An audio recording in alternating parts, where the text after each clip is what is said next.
नमस्ते दोस्तों, आपका स्वागत है फिर एक रोचक कहानी के साथ। अभिनव कुमार, एक संगीन लेखक, अपने नए ग्रंथ के लिए वन मार्ग पर था। उसने साहित्य के प्रशंसकों के सामने नई और अद्वितीय कहानियों की खोज में अपने जिंदगी का सफर शुरू किया था।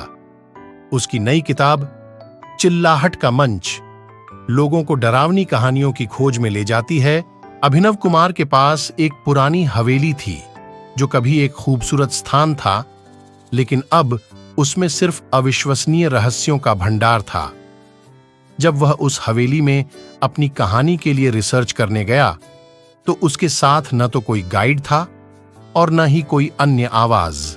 वह रात को हवेली में रुका और सोने के लिए तैयार हो गया, लेकिन रात की अंधेरी छांव में उसने सुना कि कोई भयावह आवाज उसकी ओर आ रही है। धीरे धीरे वह उस ओर बढ़ा और अपने चौंकाने के साथ देखा कि वह आवाज उसकी किताब के पन्नों से उठ रही है।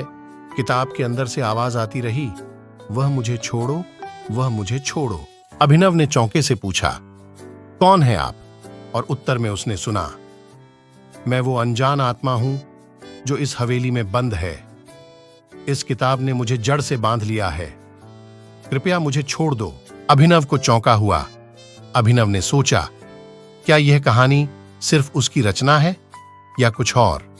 वह अब अपनी कहानी के लिए अधिक रिसर्च करने की बजाय उस भूतिया हवेली के रहस्य को हल करने की कोशिश करने लगा। वहां उसने अनजान आत्मा की कहानी खोजी जो हवेली के अंदर बंद होने के पीछे की सच्चाई को उजागर करती है। उसने जाना कि वह आत्मा अपने न्याय के लिए अब तक खोज रही है जो उसे विचलित कर रहा है।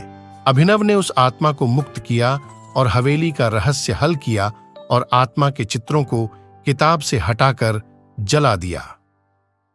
इसी तरह की और रोचक कहानी सुनने के लिए हमारे चैनल को सब्सक्राइब, शेयर और लाइक करें।